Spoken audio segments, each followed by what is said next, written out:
аз соли 1961 инҷониб 12 апрел дар тамоми дунё чун санаи муҳим ҷашн гирифта мешавад. 62 сол қабл дар ин рӯз кайҳоннаварди собиқ Иттиҳоди шӯравӣ Юрий Гагарин бо киштии кайҳонии «Восток» заминро аз рӯи мадор давр зада ба давраи кайҳоннавардии тарихи башар оғоз наҳод. Ба муносибати ин санаи муҳими тарихӣ дар мактаби байналмилалии контакти шаҳри Исфара бо иштироки толибилмону омӯзгорон, падару модарон ва меҳмонони сершумор чорабинии хотирмонӣ дойр гардид. Директори муассиса Надежда Дмитриевна Миленти чорабиниро ифтитоҳ намуда зикр намуд ки 62 сол қабл номи Юрий Алексеевич Гагарин дар тамоми рӯи ҷаҳон ҳамчун якумин кайҳоннавард шинохта гардид. Маҳз рӯзи 12 апрели соли 1961 Юрий Алексеевич Гагарин бо киштии кайҳонии «Восток» сайёраи Заминро аз рӯи мадор давр зад ва бо ҳамин давраи кайҳоннавардии тарихи башарро боз намуд.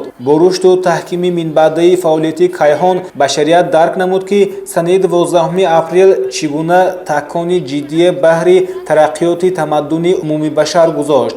Дар аввал ин рӯз ҳамчун оғози давраи кайҳоннавардӣ ба ҳамагон маълум аст, аммо 7 апрели соли 2011 дар Маҷлиси умумии Ассамблеяи Генералии Созмони Милали Муттаҳид ки ба ифтихори 50-мин солгарди аввалин парвози инсон ба кайҳон барпо гардид, 12 апрел ҳамчун рӯзи байналмилалии парвози инсон ба кайҳон эълон гардид. Минбаъд толибилмон дар ҳайати дастаҳои Юпитер ва Комета вобаста ба донистани кайҳон, таърихи кайҳоннавардӣ, ҷисмҳои осмонӣ ва дастовардҳои илми муосир дар соҳаи кайҳоншиносӣ донишсанҷӣ намуда, маҳорату қобилияти худро дар ороиши газетаҳои деворӣ, расмкашӣ дар рӯи асфальт, корҳои эҷодӣ ва саволу ҷавоб тариқи викторина ба ҳайати ҳакамон ва ҳозирин намоиш доданд. Маълум гардид ки намояндагони ҳарду даста ҳам ба чорабинӣ омодагии ҳамаҷониба диданд ва доир ба фазои кайҳонӣ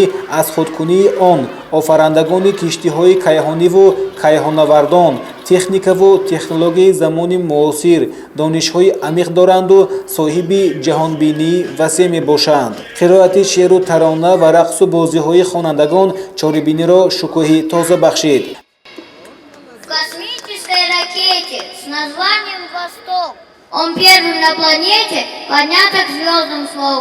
Поет об этом песни «Весенняя капель». Навеки будут вместе Гагарин и Апрель. Взлетел в ракете русский парень, всю землю видел с высоты. Был первый в космосе Гагарин, каким по счету будешь ты? В космосе так здорово, звезды и планеты в черной невесомости медленно плывут. В космосе так здорово, острые ракеты на огромной скорости мчатся там и тут. Так чудесно в космосе, так волшебно в космосе. В настоящем космосе побывал однажды. В настоящем космосе, в том, котором видел сквозь, в том, котором видел сквозь телескоп бумажный. По порядку все планеты назовет любой из нас.